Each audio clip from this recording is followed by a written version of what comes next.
He thought he bought a box full of sand for $20. What he uncovered beneath it changed his life forever. Stay to the end. You won't believe what was buried there. By the time Ethan Cole stood in front of the red storage door marked B12, the one with his name handwritten on the receipt, he had exactly $63 left in his checking account and a 9-year-old daughter waiting at home who still thought her dad could fix anything. The metal door was painted a dull, tired red, sun-faded at the bottom and cross-hatched with scratches around the handle. A crooked strip of yellow caution tape clung to it like some half-forgotten joke. Behind that door, according to the manager, was just sand and regret. Ethan rested his palm against the cold metal, feeling the tight drumbeat of his pulse in his fingertips. He told himself it was a gamble, sure, but not a reckless one. He could have used that $20 for groceries or gas, or even the overdue light bill crumpled in his glove box. But he hadn't. He had raised his hand at an auction for a unit filled with what sounded like nothing. And yet, under the weight of his exhaustion and worry, something else simmered too. Something quieter but more stubborn. Hope. 2 months earlier, he would have laughed at the idea of spending what little he had on a storage auction. Back then, he still believed his delivery job would restore his hours, that his rusted sedan would survive another winter, and that his ex might send even a fraction of the court-ordered child support. Now, he knew better. The company had downsized, his car coughed smoke every time he turned the key, and his ex had drifted to another state with a new boyfriend and no forwarding address. Now, it was just him and Lily in a cramped walk-up with a fridge that hummed louder than the TV. He ironed his one good shirt for interviews that never led anywhere. He packed school lunches and stared at unpaid bills long after Lily had gone to sleep. And some nights, when sleep wouldn't come, he let YouTube autoplay endless videos of people opening forgotten storage units and somehow turning garbage into small miracles. He watched those clips like other people watched scratch ticket drawings, his version of hope on a budget. That whisper, that what if, turned into a murmur the day he saw the flyer at the laundromat. Westline Storage. Public auction this Saturday. He almost tossed it with the junk mail, but Lily saw the picture of the metal doors and lit up. "Is that like the shows you watch?" she asked. He had nodded, maybe, then shrugged. But the image stayed in his head. He did the math. What it would cost just to drive over and watch. What would happen if, by some impossible chance, he found something valuable? He wasn't impulsive. Everything in his life now was built on brutal caution. But sometimes, even a cautious man needed one swing at something different.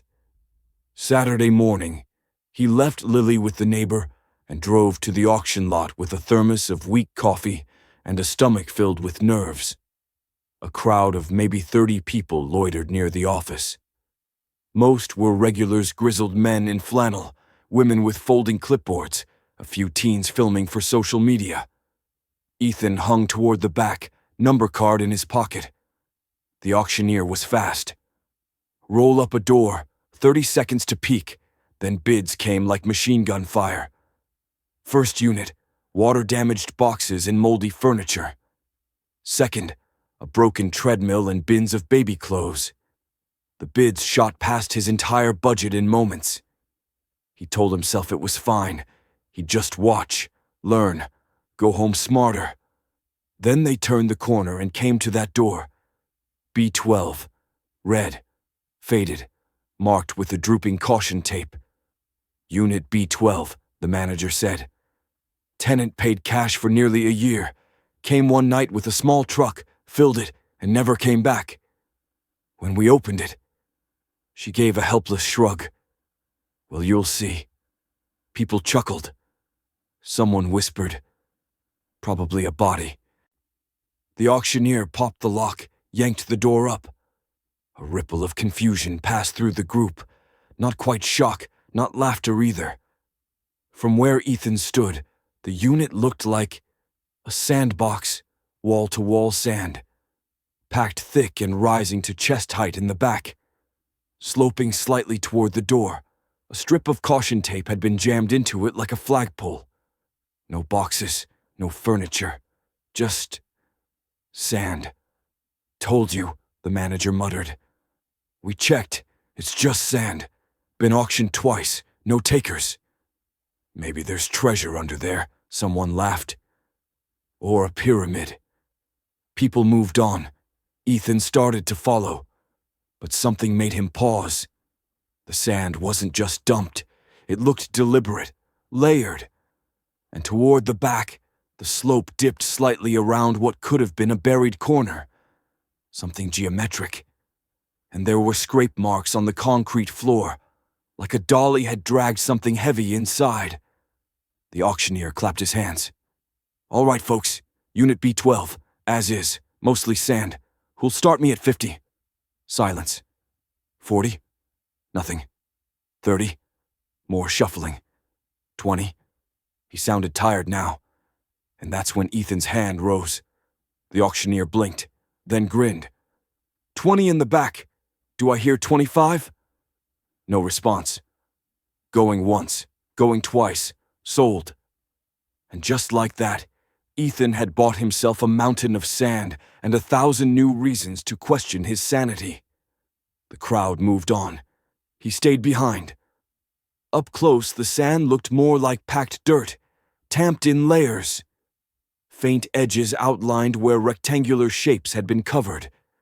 Near the lip of the unit, a small blue toy truck poked out from the grains like a child's forgotten treasure. Ethan picked it up. Scratched but intact, he pocketed it without thinking. The manager came over with a clipboard. "Sign here. You've got 48 hours to clean it out. No dumping on site." "How do I even move sand?" She shrugged. "Contractor bags. Maybe rent a trailer. Or call someone with a truck. It's your beach now." Ethan forced a laugh. It didn't stick. Back in his car, he stared at the red door in the rearview mirror for a long moment. He could still turn around. Forget it. But instead, he drove home slower than he'd come, the key to B12 heavy in his pocket and the toy truck rattling on the passenger seat.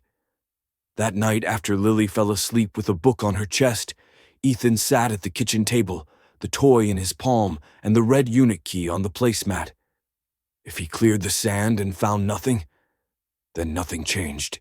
He was already broke. But if there was something hidden in there, something someone buried so carefully, it might be the first break they'd had in years. He didn't let himself dream. But he also didn't stop the quiet voice in the back of his mind. The one that said, people don't bury sand for no reason. The next morning, after dropping Lily off at school and promising her spaghetti for dinner, Ethan returned to Westline with a borrowed shovel, a stack of contractor bags, and a flicker of something he hadn't felt in months. A reason to dig. The air inside Unit B12 was dry and oddly still, like the sand had soaked up even the sound. Ethan stood just inside the threshold, shovel in hand, boots sinking slightly into the fine grains. The strip lights overhead buzzed softly, casting a pale yellow light over what looked like the world's saddest beach. He took a deep breath, trying to steady the storm in his chest, and drove the tip of the shovel into the sand. It resisted. This wasn't loose playground stuff. It had weight, density. The grains clung together, packed from time and pressure. The first scoop was harder than he expected, and heavier. He stepped out and dumped it onto a heavy-duty tarp he'd spread just outside the door. Again and again. By the third load, the shovel struck something solid with a muted thunk that sent a shock up his arms. He froze. The sound wasn't sharp or metallic, more like wood or dense plastic, but it didn't belong. Dropping to his knees, Ethan pushed the sand aside with his gloved hands until the corner of a dull gray surface emerged. Smooth, angular, box? It looked too small to be furniture, too neat to be trash. His fingers dug faster now, scooping, clawing, heart-hammering. He revealed a small metal container, the size of a shoebox. A handle was sunk into the lid, and a rusted latch held it closed. It looked like a cash box or an old lockbox from a worksite. Definitely not empty.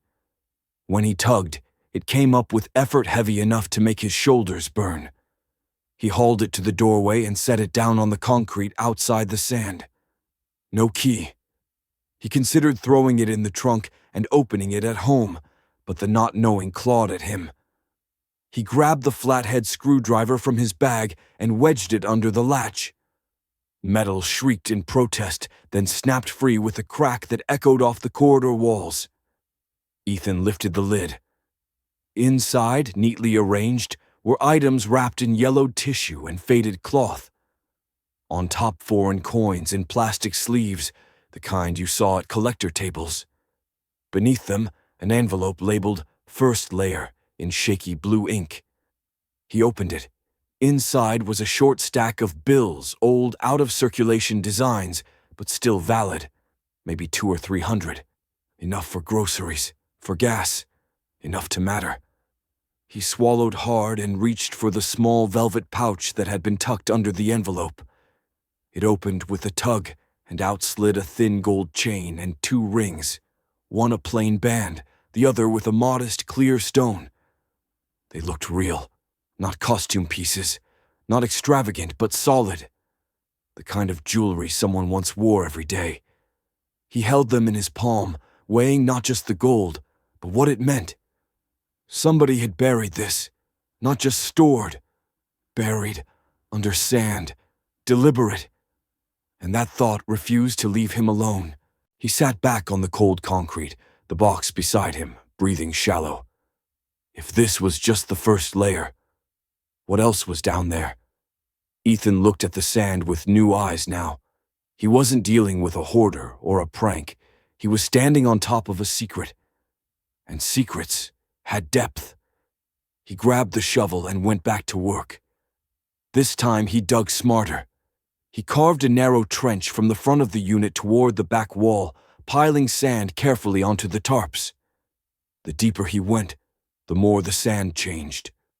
Lighter near the surface, denser below. He could feel it in the way the grains clung to the blade. Every few feet, the shovel rang off something else. Plastic edges, cloth bundles, wooden corners.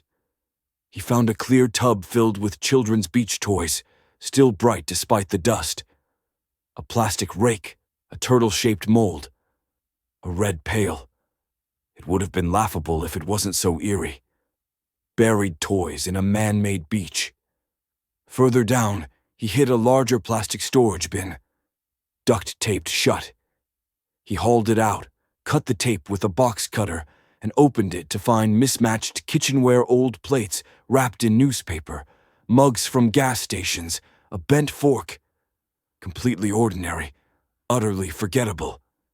And yet, it was all sealed, stored like it mattered. He was still staring at the bin, half disappointed, when a voice called from behind him. "You're really doing it, huh?"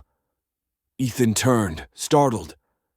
A woman stood at the edge of the unit, resting a second shovel on her shoulder. Her name tag read, Paula, her gray ponytail tucked under a faded baseball cap. "Wasn't sure anyone actually would," she added, stepping into the light. Ethan dusted off his hands. "Already paid for it. Figured I might as well see it through." She nodded toward the trench. "Most people take one look and say no thanks. You're the first one I've seen actually dig." He offered a shrug, trying not to look as exhausted as he felt. "Maybe I'm just the first desperate enough." Her eyes flicked to the cash box near the entrance, but she said nothing. Instead, she lifted the spare shovel. "Borrowed this from the maintenance closet. If you're planning to keep going, you'll be here till Christmas without help." He hesitated. "Don't worry," she said. "I won't tell anyone what you find." Ethan managed a weak smile. "Deal." They worked in tandem after that. She took the higher slope, clearing away top layers while he deepened the trench. Their shovels rang against plastic and grit. Every now and then, one of them would hit something strange, and they'd pause to check it. A metal toy car, a box of marbles, a photo album sealed in Ziploc. None of it screamed value. But the pattern started to show. Layers, deliberate placement. This wasn't chaos. It was a system, a buried puzzle. Between digs, they talked. The guy who rented this one, Paula said, pausing to wipe her forehead, was weird. Always came late. Paid cash. Never talked. Ethan stopped shoveling. You remember him? Sure, how could I not? She nodded toward the back wall. One night, he showed up with a small U-Haul. Stayed almost 2 hours. Security camera only caught the truck. He handed me the key the next day like he was closing a chapter. Closing a chapter.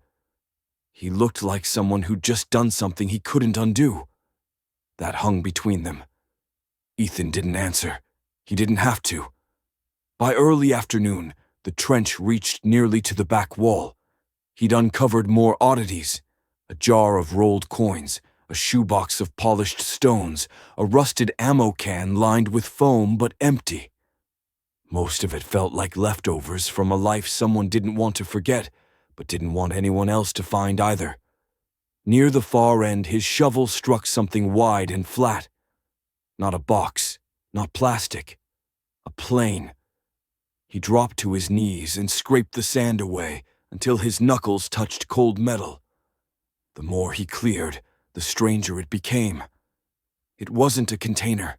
It was a square metal plate, about 3 feet wide, set flush with the concrete floor. Smooth, with a faint gap around the edge. Near one corner, a recessed circle clogged with compacted sand. A hatch. Ethan sat back, breath shallow. Paula leaned over the trench. You okay? She asked. I think there's something under this, he said quietly. Like a basement. Like a secret. He reached for the screwdriver again. Because if someone had gone through the trouble of hiding a room under a mountain of sand, they hadn't done it by accident. And whatever was inside that hatch, it wasn't meant to be found. The recessed circle on the hatch was clogged tight with hardened grit. Ethan crouched at the far end of the trench, breath fogging in the cold air, working the tip of his screwdriver around the edge of the embedded handle. It took longer than he expected. The grains were dense, packed like cement. He scraped patiently, carefully, until the narrow slit cleared enough for him to wedge in 2 fingers and pull. Nothing moved. He reset his grip, tightened his stance, and hauled upward with every ounce of leverage he had. Still nothing. Let me try, Paula said from the rim above. She set her shovel aside and climbed carefully into the trench beside him.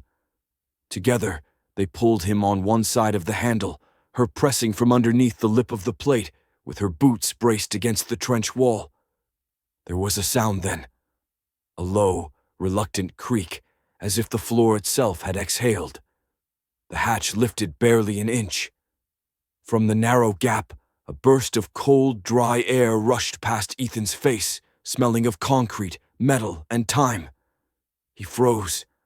Paula leaned closer. Smells like a crawl space, she muttered. Or a vault. They took turns widening the gap with whatever they had, scrap wood, an old crate edge. The metal finally tilted back with a groan and clanged softly against the sand wall. Beneath the open hatch was a space, not deep, maybe 3 feet, but long and boxy, like a bunker built into the floor. A dark chamber, a hidden room. Ethan knelt at the edge, heart pounding. A single strip light from above cast thin light into the opening. Inside, he could make out shapes. One metal container the size of a squat safe. A longer plastic crate, its top wrapped in painter's plastic and duct tape. And, in the far corner, a duffel bag, its canvas side sagging inward. He hesitated. "You don't have to go down," Paula offered, voice even. "I know," Ethan said quietly. "But I think I already did." He lowered himself down carefully, one leg at a time, until he crouched in the hidden space, boots landing with a soft thud on cold concrete. The air was stale and dry. No mold, no rot, just stillness. He didn't touch the containers at first, just knelt there, absorbing the weight of it all. Whoever had built this hadn't done it in a rush. This wasn't last-minute paranoia. This had been prepared, measured, chosen. He started with the plastic crate. It was taped tightly, but the adhesive had gone brittle. With his knife, he sliced the layers free and peeled back the plastic. Inside were shoeboxes and folders, each marked with years instead of names. One box held nothing but receipts. Gas stations, cheap motels, hardware stores. Cash transactions, always. The handwriting on the notes inside was clean, but tired. Another box contained a spiral-bound notebook with pages torn out, the remaining filled with grocery lists and reminders. Call about truck. Don't forget meds. Pay in cash only. Change lock again. The folder held photocopied IDs, expired insurance forms, and a printout of a rental agreement from Westline Storage. Next of kin, none. It was a life in paper. Quiet, distant, careful. He slid the crate to the lip of the hatch and pushed it up to the trench floor above. Paula stepped back to give him room. "Careful," she said. Next was the duffel. It was lighter. It clinked softly when lifted metal on metal. Inside, Ethan found gloves, a clean flannel shirt, and 3 cookie tins wrapped in hand towels. Inside each tin were coins, some foreign, some antique, most worn. Mixed among them, folded envelopes labeled dentist, truck, and one that hit him in the chest. Lola. He didn't know who Lola was, but he thought of Lily's name scrawled on her school folder. Each envelope held cash, $20 and $50 bills, some yellowed at the edges, saved deliberately, purposefully. At the bottom of the duffel, he found one last envelope, labeled in slow, shaky block letters, if needed. Inside was a thicker stack of bills, hundreds this time. Enough to cover 2 months' rent and a full grocery cart. Ethan sat back on his heels, the envelope in his lap. He didn't speak. Paula didn't ask. He passed the duffel up to her without comment. Finally, he turned to the safe. It was small but heavy, with a rotating dial and scuff marks like it had been dragged across rough flooring more than once. No key, no label, no idea what lay inside. He considered leaving it for later. But something in him resisted the idea of walking away with that last piece still locked. He didn't want to drag out the mystery, not anymore. He hoisted the safe up 1 inch at a time, using a crate as leverage, then rolled it carefully onto the trench floor. By the time he climbed out himself, his arms were shaking and his back was soaked through. But the hidden space was empty. Everything had been removed. He sat in the trench, shoulders against the sand wall, looking at the containers that now belonged to him, by law, if not by right. Paula knelt nearby, brushing dust off her knees. "So," she said gently, "what now?" Ethan didn't answer right away. He picked up the duffel and opened the envelope again. Read the label one more time. If needed. The bills inside weren't stolen. They weren't forgotten. They were a message, a contingency, a legacy, and he had dug it up. That night he didn't tell Lily everything, just that he'd found something strange, that they might be okay for a little while. She curled up on the couch and asked if that meant spaghetti with the good cheese, and he said yes. Later, after she'd fallen asleep and the apartment had gone quiet, he laid everything out on the kitchen table. The cash, the coins, the documents. The weight of it all pressed on him like gravity. He opened the duffel again, running his fingers along the folds of each envelope. Then he turned the safe upside down, looking for any clue to the combination. On the bottom, faint and nearly invisible, someone had scratched 3 digits into the metal. Not a lockpicker's mark, a memory aid, left for someone who might forget. Or someone meant to find it. Ethan entered the numbers into the dial. On the 3rd turn, the lock clicked. Inside were manila folders, bound with a rubber band, a small fireproof pouch, and one white index card placed neatly on top. On the card, in the same careful block letters as before, "If you had to dig for this, you probably need it more than I did. Do something better with it than I managed." Ethan held the card in both hands, staring at it for a long time. Not a warning, a handoff, a trust, a plea. Ethan didn't sleep that night.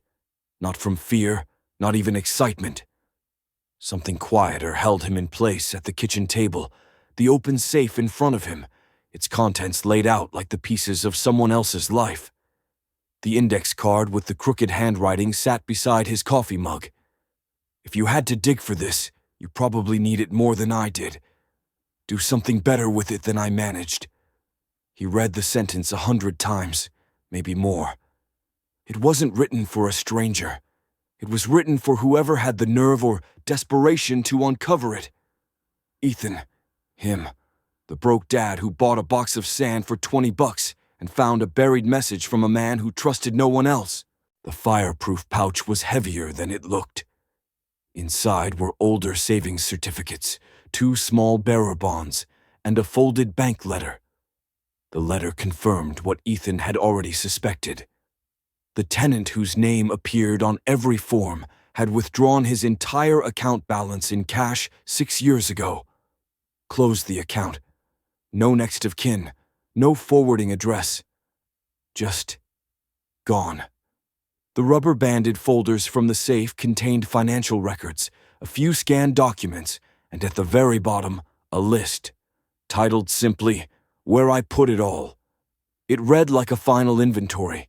Coins in tins, cash in envelopes, jewelry in the pouch, hatch built-in floor, safe deposit box still active, combination etched underside. If they find the unit first, this stays safe. If someone finds both, maybe they were meant to. At the bottom of the list, a second set of 6 digits had been scrawled, a different combination, different purpose. Ethan blinked at it, his heart slowly ticking faster. He turned the safe back over and checked again. There it was, next to the original code, a second, fainter series of numbers. A part of him wanted to pretend it was meaningless. Coincidence. Just more detail from a cautious man who had no one left to trust. But Ethan had already been through enough to know better. He went to his bag, pulled out the fireproof bank letter again, and read it carefully. At the bottom, in the fine print, he found what he was looking for, an old safe deposit number. The first 3 digits matched the branch code. The last 3 matched the second scratched-in number. This wasn't a coincidence. It was a trail, a final breadcrumb from a man who had lived on the edge of systems and who had built one last system of his own. Ethan didn't go to the bank that day. He wasn't ready. Not yet. Not with everything else still scattered across his kitchen. He spent the rest of the morning organizing. He made copies of every document. He took photos of the coins, cataloged the envelopes by year and label, and listed the contents of every container he had pulled from beneath the hatch. Then he locked everything in a large plastic bin and carried it into the closet of his bedroom, where he added his own lock. That afternoon, he picked Lily up from school. She ran to him with a drawing in her hands, crayon suns and stick figures of the 2 of them standing in front of a tall red door. "I made this for you," she said proudly. His voice caught for a second. "It's perfect." That night after dinner and bedtime stories, and one more question about whether spaghetti could be tomorrow's dinner too, he stood in the quiet apartment, looking around as if it had subtly changed. It hadn't, really. The couch still sagged, the carpet still frayed at the edges. But something had shifted in the way he saw it. He didn't feel cornered anymore. He felt responsible. The next morning, Ethan took the train downtown. He brought with him a manila folder containing photocopies of the lease, the auction receipt, the bank letter, and a few select pages from the hidden notebook. Enough to explain, not to overwhelm. He wore his good shirt, the one he ironed for job interviews that never called him back. The bank branch was small, old-fashioned, with wood paneling and soft carpet that dulled footsteps. The receptionist raised an eyebrow when he asked to speak with the branch manager. "I think I have information about a safe deposit box connected to a deceased client," he said quietly. 10 minutes later, he sat across from a sharply dressed woman in her 50s, her expression polite but wary. He introduced himself. Then he laid out the story. Not all of it, but enough. The abandoned storage unit, the hatch, the note, the old bond certificates, the scratched-in code, the name from the rental contract that matched the client on their records. She listened without interrupting. Then she studied the papers he handed over. Finally, she nodded once. "We do have a record of this individual," she said. "Safe deposit box, opened nearly a decade ago. Fees stopped being paid about a year after his death. The contents haven't yet been processed as unclaimed property." "What does that mean?" Ethan asked. "It means you're early. Most boxes like this sit untouched for years before anyone gets around to them. If no one claims the contents, eventually they go to the state. But in this case," she tapped the card he had copied, "do something better with it than I managed." "It appears he left some kind of instruction," she continued. "Given the circumstances, I believe we have some discretion." She led him down a quiet hallway, past double steel doors, into the vault. The safe deposit drawers lined both sides of the wall like polished tombstones. The manager located the correct one, used her bank key. "Do you have his?" she asked. Ethan pulled the small brass key from the fireproof pouch. She fit both keys into the lock. "Turn them at once." The drawer slid out with a quiet shh, "Ach." Inside was a flat, nondescript box. She carried it to a small side table. "Normally," she said, "we don't open these for non-family. But given what you've told me and what you've already found, I believe this is an exception." She opened the lid. Inside, a folded letter and another thin stack of bonds. The letter was addressed simply, "To whoever dug the sand." Ethan stared at it for a long time before touching it.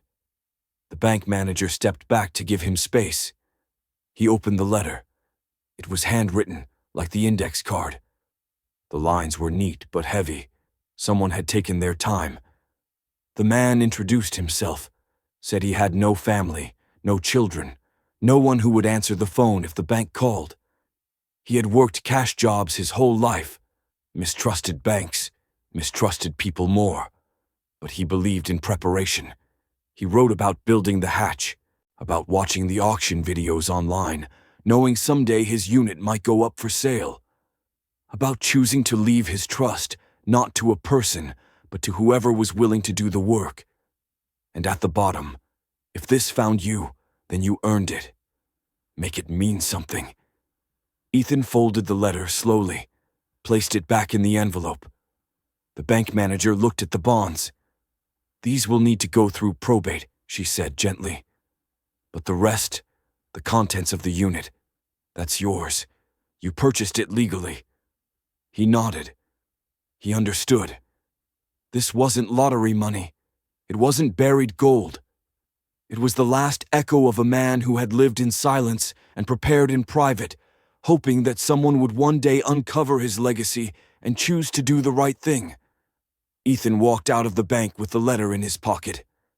The city looked different now, Not brighter, but possible. That night, while Lily slept and the streetlights buzzed outside their window, Ethan took the letter from the envelope one more time and read it again.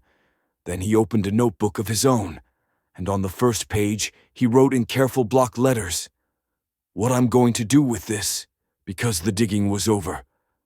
But the real work had only just begun. For days after the visit to the bank, Ethan moved through life as if everything around him had become quieter, sharper, more deliberate. Even mundane things, making Lily's lunch, sorting laundry, fixing the wobbly chair in the living room, felt heavier with meaning. Not burdened, exactly, but aware. Aware that the path ahead was no longer the same one he had walked before the storage unit, before the sand, before the letter that had rewritten the edges of his world. The money itself wasn't enough to make him rich, not in the explosive, cinematic way. It wouldn't buy a mansion or erase every problem. But it was enough to change the gravitational pull of his life, enough to lift him from survival mode into something steadier, something hopeful, and he knew he couldn't waste that. The Saturday after the bank appointment, Ethan returned to Unit B12 for the last time. He stood before the open door, shovel leaning against the metal frame, the trench still carved like a scar through the sand. The air felt colder now, emptier, as if the mystery had evaporated with the digging. Paula walked over from the office, wiping her hands on her coveralls. "You came back to finish it?" she asked. He nodded. "Yeah, feels wrong to leave it like this." Together, they shoveled the remaining sand into contractor bags, swept the floor, and dismantled the last remnants of the buried world. The hatch lay open until Ethan gently lowered it back into its frame. The metal clicked into place with a hollow echo. "Going to miss this crazy thing," Paula admitted with a crooked smile. "Not every day someone finds a hidden bunker in Unit B12. He chuckled. "Not every day someone buries their whole life under sand." Her smile softened. "What you found, I hope it helps you." "It already has," he said simply. By noon, the unit was empty, clean, ordinary. The strip of caution tape lay in the dumpster. The giant mound of sand was gone. Only the faint marks of where it once rested remained on the concrete, a quiet reminder that extraordinary things sometimes hide in the most unlikely places. Ethan handed the key back to Paula. "Feels weird letting it go," he admitted. "That's how you know it mattered," she replied. He shook her hand, loaded the last bags into the borrowed trailer, and drove away from Westline Storage for the final time. In the weeks that followed, the shift in Ethan's life didn't happen overnight. It was gradual, like the slow brightening of dawn.